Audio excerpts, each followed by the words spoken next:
تاکہ جو ہجر اور فراق اور دوری اور غیبت کا جو تعلق ہے وہ کم سے کم ہو، وہ دوریاں کم سے کم ہو جائے۔ جس وقت کھانا کھاتے ہیں، حضرت ابو ایوب انصاری رضی اللہ تعالیٰ عنہ کے یہاں معلوم ہے آپ کو، مشہور زمانہ واقعہ ہے، حضرت ابو ایوب انصاری رضی اللہ تعالیٰ عنہ کے یہاں جب یہ تینوں پہنچے تھے، پیغمبر اعظم، صدیق اکبر، فاروق اعظم، یہ تینوں لوگ جب پہنچے تھے تو آپ کو معلوم ہے یہ اپنے اپنے گھروں سے نکلے تھے کہ تین دن ہو گئے، پیٹ میں کچھ پہنچا نہیں۔ یہ لوگ اس گھر میں پہنچے تھے تو انہوں نے اپنے بکری کا ایک بچہ ذبح کیا تھا، اور اس کے بعد فوراً جب کھانے کو پیش کیا تو نبی اکرم صلی اللہ علیہ وسلم نے آدھی روٹی اور اس کے اوپر چند بوٹیاں رکھ کر کے حضرت صدیق اکبر کے حوالے کیا کہ جاؤ یہ فاطمہ کو پہنچا دو، فاطمہ کو پہنچا دو، اس لیے کہ اس نے بھی 4 دن ہوئے کچھ کھایا نہیں۔ تو بیٹی سے محبت کر کے دکھائی، اور اللہ تبارک و تعالیٰ نے پریکٹیکلی نمائندگی کروائی ہے کہ دیکھو عورت کو ہم مقام دینا چاہتے ہیں، اور محمد رسول اللہ صلی اللہ علیہ وسلم کی صلب سے جو بچے پیدا ہوئے وہ خالص بیٹیاں، اب اندازہ کیجیے، حضرت خدیجہ الکبریٰ کی ہیں یہ 4 بیٹیاں، باقی ازواج سے صرف ماریہ قبطیہ کے بطن سے آپ کو معلوم ہے حضرت ابراہیم پیدا ہوئے۔ بہرحال عورت کو ایک مقام دیا، پریکٹیکل کروایا، زبانی اعتبار سے مقام دیا، اس کے بعد میراث میں طاقتور نمائندہ بنا کر کے حصہ دیا، اور جیسے ہی اس طرح کا حال پیش آیا قرآن کریم کی آیات کو نازل کیا۔ اور میری خواہش تو یہ تھی کہ کاش قرآن کریم کے الفاظ یا کم از کم عربی کی جو ورڈنگ ہے اس کو اگر آپ سمجھتے ہوتے تو آپ کو پتہ لگتا ہے کہ طاقتور الفاظ کے لیے جو تعبیرات، جو سینٹینسی، جو ورڈ استعمال کیے جا سکتے ہوں گے وہ سارے یہاں استعمال کیے گئے۔ آپ بتاؤ وصیت کہاں پہ استعمال ہوتا ہے؟ وصیت اس اسٹیٹمنٹ کو کہا جاتا ہے کہ جو مرتے وقت آدمی اپنے آخر میں دیتا ہے۔ یہی وجہ ہے کہ اگر وصیت اس نے مرنے سے 10 سال پہلے کر دی اور مرتے وقت جو وصیت کی ہے وہ وصیت نافذ ہوگی۔ کورٹ کے سسٹموں میں تو نہیں جانتا ہوں، لیکن جہاں تک مجھے معلوم ہے کہ موٹے طور پہ یہی ضابطہ ہے کہ آخر میں جو وصیت کی ہے وہ نافذ ہوگی، تحصیل میں وہی نافذ ہوگی جو آخر میں وصیت کی گئی، اقرار نامہ پہلے کا، وصیت بعد کی۔ تو وصیت عام طور سے جو وصیت کر دی جاتی ہے اس کو اولاد پورا کرنا چاہتی، یہاں تک کہ اگر باپ کہتے کہ مجھے فلاں جگہ دفن کرنا تو اولاد چاہتی ہے کہ وہیں دفن کرے، حالانکہ یہ وصیت نافذ العمل نہیں۔ اگر کہتے کہ فلاں شخص نماز پڑھائے گا تو یہ وصیت بھی نافذ العمل نہیں ہے شرعاً، لیکن چاہتے یہی ہے کہ یہ سب کچھ ہو جائے۔ اس کے علاوہ آپ دیکھیں نا سسٹم میں آپ دیکھیے، پہلا اسٹیپ کہ اس کے کفن دفن کا انتظام کیا جائے، دوسرا اسٹیپ اس کا قرض ادا کیا جائے، تیسرا اسٹیپ وصیت نافذ کی جائے۔ تو وصیت کی اپنی ویلیو ہے، تو میں صرف ورڈ بتلا رہا ہوں کہ یہ ورڈ کیا ہے۔ وصیت کی اپنی ویلیو ہے۔ جب اللہ تبارک و تعالیٰ نے میراث کے واقعے کو، میراث کے سسٹم کو بیان کیا ہے تو اس کے لیے یہی لفظ استعمال کیا۔ دیکھیں آپ جو حفظ کرنے والے بچے ہیں وہ یہ سمجھتے ہیں کہ یہ صفحہ قرآن کریم کا سب سے مشکل صفحہ ہے یاد کرنے کے لیے۔ یوصیکم اللہ فی اولادکم، اللہ تعالیٰ وصیت فرما رہے ہیں تم کو تمہاری اولاد کے بارے میں۔ تو آپ سمجھ سکتے ہیں نا کہ جو اسٹیٹمنٹ میں جو ورڈ استعمال ہوئے ہیں، جو لینگویج استعمال کی گئی ہے وہ کتنی پاورفل ہے۔ یوصیکم اللہ فی اولادکم للذکر مثل حظ الانثیین، اس کا تعلق بھی زبان سے ہے۔ قرآن کریم بتلا رہا ہے للذکر، کہ مذکر کے لیے یعنی مرد کے لیے، نرینہ کے لیے، میل کے لیے فیمیل کا 2 گنا ہے۔ آپ سمجھ رہے ہیں للذکر مثل حظ الانثیین کہ مرد کے لیے عورت کا 2 گنا ہے۔ تو آپ بتائیے یونٹ کس کا حصہ ہے؟ ایز اے یونٹ کس کا حصہ استعمال کیا گیا؟ عورت کے حصے کو یونٹ کے طور پر استعمال کیا گیا، یعنی وہ حصہ ہے اس کا 2 گنا کر دیجیے، جو یونٹ قرار دیا وہ عورت کا حصہ ہے۔ یہ بھی پلس پوائنٹ ہے کہ عورت کے حق میں جا رہی پوری عبارت، قرآن کریم کی پوری عبارت عورت کے حق میں جا رہی۔ اس کے بعد آخر میں فرمایا غیر مضار، تقسیم میں کسی کو نقصان مت پہنچانا۔ وصیۃ من اللہ، یہ اللہ کی طرف سے خاص وصیت ہے۔ اس صفحے کا آیت نمبر، اس کے بعد جو دوسری آیت ہے اس کا جو اخیر ہے اس میں اللہ تبارک و تعالیٰ کی طرف سے ایکسٹرا پاور، وصیۃ من اللہ، اللہ کی طرف سے وصیت۔ اس کے بعد اگلا جملہ تلک حدود اللہ، یہ اللہ کی قائم کردہ حدود ہے، یہ اللہ تبارک و تعالیٰ کی قائم کردہ حدود ہے، یعنی سیما ریکھا ہے، ڈیڈ لائن ہے۔ وَمَن يُطِعِ اللَّهَ وَرَسُولَهُ، اور جس نے اللہ تبارک و تعالیٰ کی قائم کردہ ان حدود کی اطاعت کی اور پاسولیات رکھا، يُدْخِلْهُ جَنَّاتٍ تَجْرِي مِن تَحْتِهَا الْأَنْهَارُ خَالِدِينَ فِيهَا، اللہ تعالیٰ اس کو ایسی جنت میں داخل کر دیں گے جس کے نیچے نہریں بہ رہی ہوں گی اور وہ اس میں ہمیشہ رہے گا. وذلک الفوز العظیم. اور یہ بڑی کامیابی. ومن یعص اللہ ورسولہ. اور جس نے اللہ اور اس کے رسول کے اس حکم کی خلاف ورزی کی, ویتعد حدودہ, اور ان حدود کو پار کر گیا, اس ڈیڈ لائن کو کراس کر دیا, اس یدخلہ نارا خالدا فیہا, اللہ تعالیٰ اس کو جہنم میں داخل کر دیں گے اور ہمیشہ ہمیشہ اس میں رہے گا. قرآن کریم نے اپنے حصص کو بیان کرنے کے بعد کہ بیٹی کا حصہ اتنا ہے, اگر وہ تنہا ہے تو اس کا 1/3 ہے, اور اگر وہ اس سے زائد ہو جائے تو ان کا حصہ اتنا ہے, اور اگر بھائی نہ ہو, خالی بیٹیاں ہو تو ان کے حصے میں 2/3. یا اس طرح کا پورا سسٹم بیان کیا. لیکن ہمارا حال کیا ہے؟ لڑکی کا حصہ کوئی میٹر ہی نہیں. اس کے علاوہ کہاں میراث تقسیم ہوتی ہے؟ ہمیں دیکھے ہی نہیں, خالی وہ جگہ پہ نشان تو لگتے ہوئے معلوم ہوتے ہیں کہ ہاں اتنی جگہ چھوڑی, اس میں سے نشان لگا دیے گئے, اتنا ہی. آپ سمجھ رہے ہیں؟ مما قل منہ او کثر, میں نے بتایا مما قل منہ او کثر, کم ہو یا زیادہ سارا کا سارا تقسیم ہوگا. جانماز ہے, اس کے 2 ٹکڑے کرنے کے بعد یہ قابل استعمال نہیں بچے گی, تو پھر اس کی قیمت لگائیے, اس کے بعد اس حساب سے تقسیم کیجیے. 1 پیالہ بچہ ہے, قیمت لگائیے, اس اعتبار سے اس کا ڈیوائڈیشن ہوگا. گھر میں کیلے ہیں, ان کیلوں کا حساب میں اس کو حساب میں جوڑا جائے.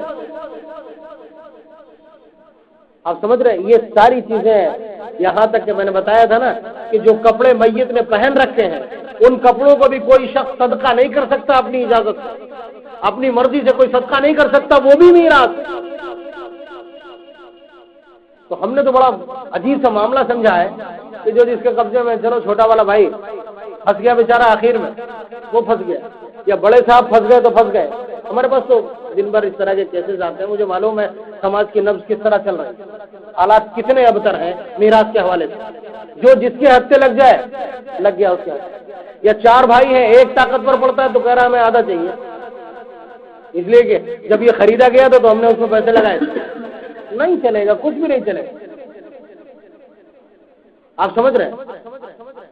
بہرحال سسٹم یہ ہے کہ آپ کسی بھی اعتبار سے بیٹی کا حصہ یا بہن کا حصہ ڈیزالو نہیں کر سکتے, آپ اس کو مائنس نہیں کر سکتے, آپ اسے ریفیوز نہیں کر سکتے کسی بھی اعتبار سے, اس لیے کہ اس کا تو یونٹ ہے, وہ تو باقاعدہ اسٹینڈرڈ میں شامل ہے.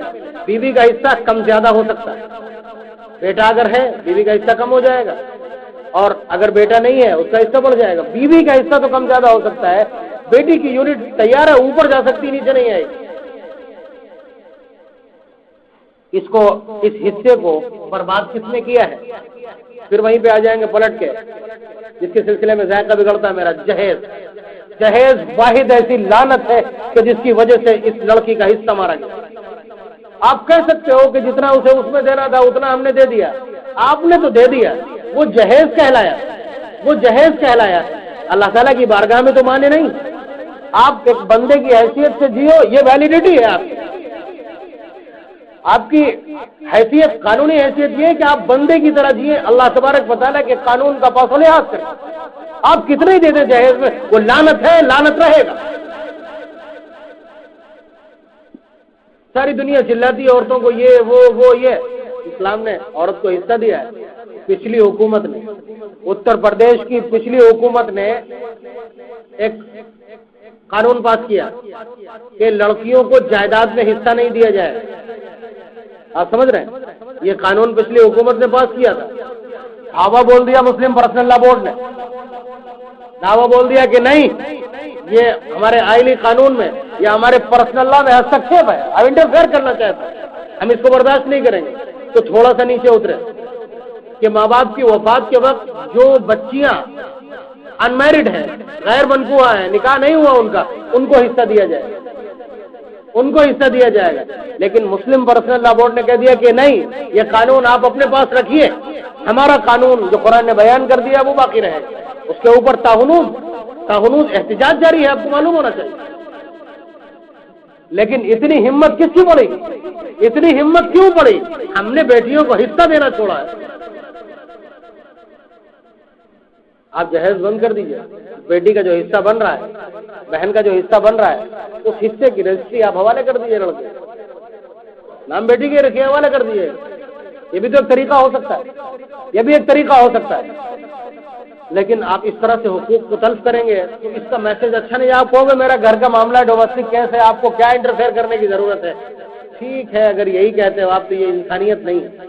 آپ دیکھیں نا، پوری دنیا نے پروپیگنڈا بنایا ہے اس وقت کہ اسلام نے عورت کے اوپر بہت ظلم کیا، مسلمانوں نے عورت کو تو بندھوا مزدور بنا کے رکھا ہے چاروں طرف، کہ وہ نوکری نہیں کرنے دیتے، وہ پڑھنے نہیں دیتے۔ آپ لائیں نا فہرست لائیے، آپ کے پاس جتنی فہرست ہو پوری دنیا کی سویلائزیشن میں عورت کے لیے جو بھی فیسلٹیز ہو وہ لے کر کے آئیں، اور میں اسلام کا جو صحیح شکل ہے، اس کی جو صحیح دفعات ہیں عورت کے حوالے سے وہ پیش کروں۔ مسلمانوں کا عمل حجت نہیں ہے، مسلمانوں نے تو حقیقت میں عورت کو مزدور بنا کے رکھا ہے۔ وہ دباؤ ڈالتے ہیں کہ تو میرے چھوٹے بھائی کے بھی کپڑے دھوئے گی، میری بہنوں کے بھی کپڑے دھوئے گی، اور میری ماں کے بھی کپڑے دھوئے گی، اور میرے باپ کے بھی کپڑے دھوئے گی۔ اس طرح کا سسٹم گاؤں میں چل رہا ہے، حالانکہ وہ آپ اتھرائز نہیں ہے کہ آپ اپنے کپڑے اس سے دھلوا لیں، شرعی اعتبار سے اس کی ذمہ داری نہیں۔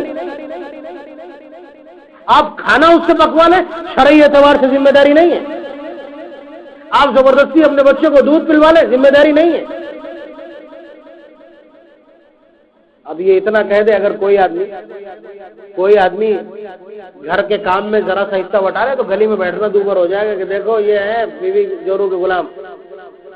یہ سماج ہے نا، ستیاناش مارا اس نے، انیمن کس نے کیا اس پورے سسٹم کو، پورے نظام کو؟ اس ہماری بدتمیزی نے کیا۔ ہندوؤں کے یہاں عورت کو جو کچھ سمجھا جاتا رہا ہے اس طرح سے ہمارے معاشرے میں بھی یہ سارا ڈرامہ در آیا، اور اس کے بعد ہم نے بھی یہ بدتمیزی شروع کر دی۔ ان کے یہاں تو عورت کا مستقل کوئی وجود ہی نہیں کہ شوہر اگر مر گیا ہے تو عورت اس کی چتا کے اوپر زندہ لیٹ جائے۔ یہ کل بھی سسٹم تھا، آج بھی ان کی بھاوناؤں میں بسا ہوا ہے۔ عالمی حالات نے انہیں روک رکھا ہے۔ بہرحال اس سے یہ تو پروو ہو جاتا ہے کہ ان کے یہاں عورت کا اپنا کوئی مستقل وجود نہیں، سپلیمنٹری ہے مرد کے تحت، لیکن ہمارے یہاں نہیں۔ دیکھیں نا قرآن کریم کی جو یہ سینٹینس ہی ہے، للرجال نصیب مما ترک الوالدان والاقربون، یہ ایک آیت ہو گئی، للرجال مطلب مردوں کے لیے، اور آگے عورت کے لیے الگ سے وللنساء نصیب مما ترک الوالدان والاقربون مما قل منه او كثر۔ عورت کا جب حصہ بیان کیا تو اس میں 2 سینٹینس بڑھا دیے، للرجال نصیب مما اکتسبوا وللنساء نصیب مما اکتسبوا، برابر کا مقام دیا۔ بہرحال یہ اسلام کے شاعر اور خصوصیات ہیں کہ اسلام نے ظلم اور بربریت کو ختم کر کے عورت کو مقام دیا تھا، وہ اسلام کی خصوصیت تھی۔ اس اسلام کی خصوصیت کو سامنے لا کر پرووائڈ کیا جاتا ہے، ایسے ٹائٹل استعمال کیا جانا چاہیے تھا، لیکن ہم نے اس کو ولیمیٹ کر کے ستیاناش مار دیا اس کا۔ اسلام کا چہرہ مسئلہ، یہ چھوٹے چھوٹے مسائل نہیں، بہت بڑے بڑے مسائل ہیں جنہیں عالمی پیمانے پہ سمجھا جاتا ہے۔ اس لیے ضرورت اس بات کی ہے کہ اسلام کے اس اعزاز کو مٹنے نہ دیں، بلکہ اپنی کوشش سے، اپنی محنت سے اپنی نیتوں کو صاف رکھیں اور اسلام کے احساس کو بڑھانے کی کوشش کریں، اس کی تعلیمات کو معاشرے میں عام کریں اور سامنے لائیں تاکہ دوسری قوموں کو توجہ